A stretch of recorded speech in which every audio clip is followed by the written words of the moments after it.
Akono. Akono. What am I here? Okay. Nae, game fe. Nae, waga mwene ashime, mwene oni, nima oni, nama oni, wombo manye yenyedi.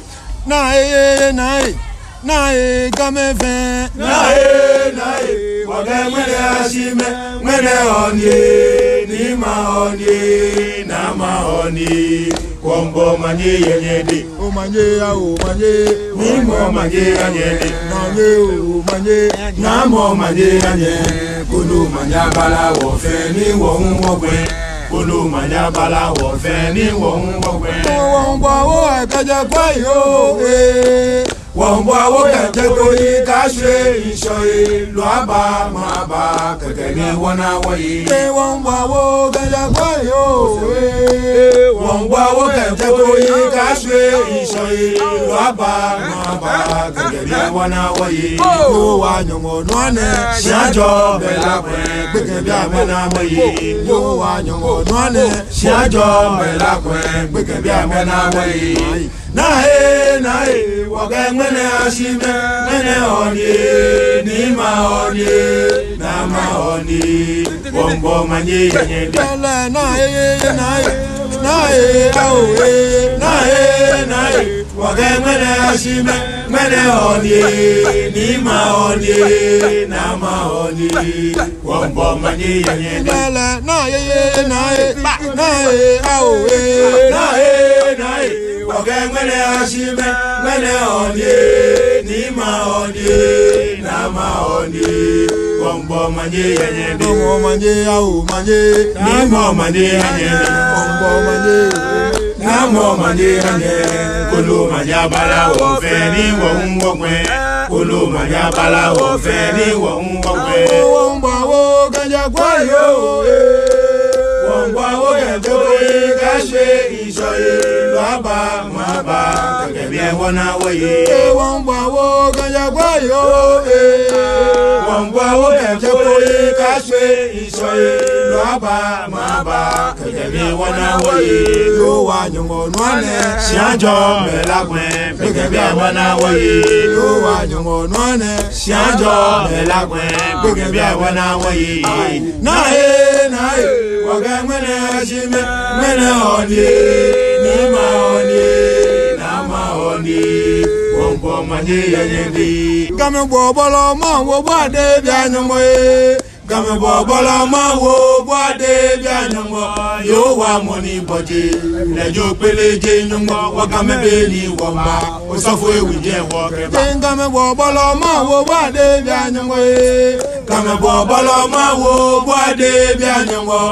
Yo wa moni boje, lejo peleje nyongo. Wakame beni womba, osofo ewije wokeba. Dangbe bia beni woba, woye wo kusunfe, woye wa safa chemeta bilefe wokame ba. Dangbe bia beni woba, woye wo kusunfe, woye wa safa chemeta bilefe wokame ba. Ne meji na ko sofo, ame hogba tumi, ame bo kala ye fe fona, ame hogba tumi. Ne meji na ko sofo, ame hogba tumi, ame bo kala ye fe fona, ame hogba tumi. Komo gaji gama sandeba, ame agba tumi, na me solo na pa nyongo faini nyongo kekame. Komo gaji gama sandeba, ame agba tumi, na me solo na pa nyongo faini nyongo kekame.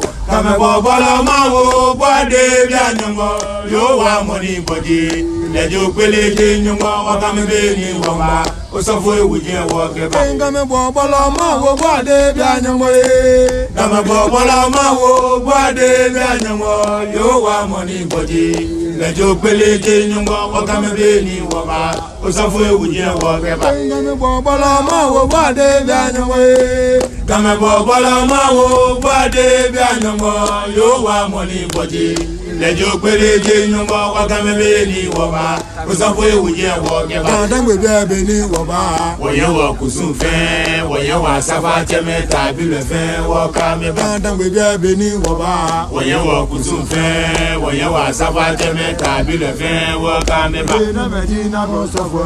Ame wo gba tumi, ame bo kala ye fe fana ame wo gba tumi. Na medina bo sofo. Ame wo gba tumi, ame bo kala ye fe fana ame wo gba tumi. Tomo kaji gama saliba. Ame ya gba tumi, na ame solo na gba nyungo fa ni nyungo kekyo. Tomo kaji gama saliba. Ame ya gba tumi, na ame solo na gba nyungo fa ni nyungo kekyo. Kama bo bola ma wo wade ga nyungo, yo wa moni boji. Ejo pele je nyungo, okame be ni wo ba. Osofo ewuje wo ke bayi. Oye gbala yende gbala oke. Oye gbala yende shayoe. Tutu ege gbana baje. Acho bi na kele wo tumi na kele yoyi. Kabo naga nyanyo, kaba naga jimba. Oye gbala yende gbala oke. Oye gbala yende shayoe. Tutu ege gbana baje. Acho bi na kele wo tumi na kele yoyi. Kabo naga nyanyo, kaba naga jimba. Ukoshiko kete kanton lo ya epipi. Oye gbana refi. Ukoshiko kete kanton lo ya epipi. Oye gbana refi. Olóòrùn tẹ̀tẹ̀ ní òbí tẹ̀gbọ́nà ó bọ̀ yúbọ̀ kẹ̀kọ́ mi gbọ̀nà mi sálẹ̀. Bẹ́ẹ̀ni òbí tẹ̀gbọ́nà ó bọ̀ yúbọ̀ kẹ̀kọ́ mi gbọ̀nà mi sálẹ̀. Ó tó owó ti gbọ̀nà. Olóòrùn ayé pẹ̀lú jẹ́ bí akẹ́ yàgà gbọmọ. Ṣàánú yàgà gbọmọ jẹ́ bí lọ́kọ̀ yàgà gbọmọ. Ó tó owó ti gbọ̀nà. Olóòrùn ayé pẹ̀lú jẹ́ bí akẹ́ yàgà gbọmọ. Ṣàánú yàgà gbọmọ jẹ́ bí lọ́kọ̀ yàgà gbọmọ. Oye gbọ̀nà yẹn lé ṣàyòwé. Tutu eke gbana baje. Acho bi na kele wo tumi na kele yoyi. Kabo naga nyanyo, kabo naga jimba. Oye gbala yende gbala oke. Oye gbala yende shayoe. Tutu eke gbana baje. Acho bi na kele wo tumi na kele yoyi. Kabo naga nyanyo, kabo naga jimba. Asiko kete kanton lo ya epipi. Oye gbana lefi. Ukoshiko kete kanton lo ya epipi. Oye gbana lefi. Bebe obi ete gbana. Obo yungo kekwa mi gbana mi sale. Bebe obi ete gbana. Obo yungo kekwa mi gbana mi sale. Oto owo ti gbana. Corona yebelo jembe ake yaga gbomo. Ṣàánú yaga gbomo. Jembe lope yaga gbomo. Oto owo ti gbana. Corona yebelo jembe ake yaga gbomo.